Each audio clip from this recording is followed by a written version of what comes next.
ရုပ်မာတဲ့စိတ်ဆန္ဒရှိတဲ့ပုဂ္ဂိုလ်တွေနဲ့ဘယ်တော့မှမတွေ့ရစေနဲ့ဒါသူ့ရဲ့ဆန္ဒနော်ကိုဆုတောင်းရင်အဲ့ဒါလိုပဲဆုတောင်းအောင်ရုပ်မာတဲ့စိတ်ဆန္ဒရှိတဲ့ပုဂ္ဂိုလ်တွေနဲ့ဘယ်တော့မှမဆုံမရစေနဲ့ဒါဖြင့်ပါပိဿရုပ်မာတဲ့စိတ်ဆန္ဒရှိတဲ့ပုဂ္ဂိုလ်ဆိုတာဘာလဲမကန်နဲ့နီးလန်းနဲ့ချီးမွမ်းခံခြင်းတဲ့ပုဂ္ဂိုလ်တွေထက်တန်းရောက်ခြင်းတဲ့ပုဂ္ဂိုလ်တွေအဲ့ဒီပုဂ္ဂိုလ်မျိုးကိုပါပိဿလို့ခေါ်တယ်နော်ကိုယ်မတကယ်အရေးချင်းမရှိဘဲနဲ့အထက်တန်းကိုတက်ခြင်းနဲ့အရေးချင်းရှိအောင်မလုပ်ဘဲနဲ့ဖြတ်လန်းကနေလုပ်တယ်အဲ့ဒီလိုပုဂ္ဂိုလ်တွေဟာမကန်နဲ့အောက်တန်းကျတဲ့စိတ်ဓာတ်တွေရှိတယ်လို့သူတို့ဆိုလို့တယ်ပေါ့အပြစ်ရှိလာပြန်တော့အပြစ်ကိုဖုံးကွယ်တယ်လူကောင်းလူတော်ဟောင်းဟန်ဆောင်တတ်တယ်အဲ့ဒါလိုဟန်ဆောင်တတ်တဲ့ပုဂ္ဂိုလ်မျိုးတွေနဲ့ဘယ်တော့မှမဆုံတွေ့ပါရစေနဲ့ဒါသူလူကိုရွေးချယ်တယ်ပေါင်းတင်ဆက်ဆံမှုလူကိုရွေးချယ်တယ်အဲ့လိုရွေးချယ်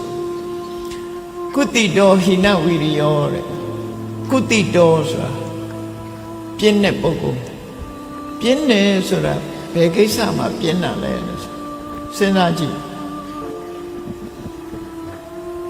ဒီနေရာမှာဆိုလိုတဲ့ကုတိတဆိုတာဘာလို့ဆို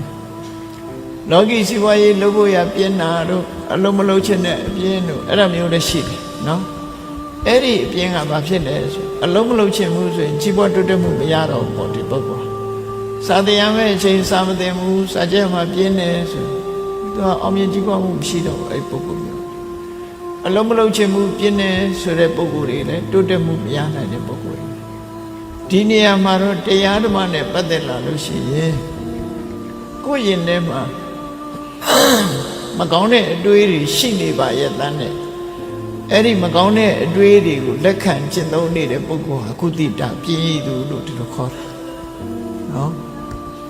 မကောင်းတဲ့အတွေးတွေစိတ်ကူးရင်နေတဲ့မကောင်းတဲ့အကုသိုလ်နဲ့ပတ်သက်တဲ့လောဘနဲ့အတွေးဒေါသနဲ့အတွေးတွေကိုစိတ်ကူးရင်လက်ခံပြီးတော့ဒီအတွေးပေါ်မှာနေတဲ့ပုဂ္ဂိုလ်ကိုကုတိတလို့ခေါ်တယ်ပြည့်ရည်သူဘယ်တော့မှအထက်တန်းရောက်လာမှာမဟုတ်ဘူးဒါကြောင့်မို့ကုသိတေနအာကာရိနသီရတိတိကုသိတော်ရုပ်ပြည့်စင်းပြည့်စုံမြုပ်သွားတဲ့ပုဂ္ဂိုလ်ဂုဏ်သိက္ခာအပြင်မပေါ်တော့ဘူးပြင်းတဲ့ပုဂ္ဂိုလ်ဟာဘယ်တော့မှအထက်မရောက်လာဘူးလို့သူတို့ဆိုလို့ပေါ့ကုသိတော်ဟိနဝိရိယောလုံလဝိရိယတွေရောနေတဲ့ပုဂ္ဂိုလ်လုံလဝိရိယဆိုတာဘာလို့ပြောရမယ်ဆိုလို့ရှိရင်လောကီစီးပွားရေးမှာလည်းလုံလဝိရိယဆိုတာလိုအပ်တယ်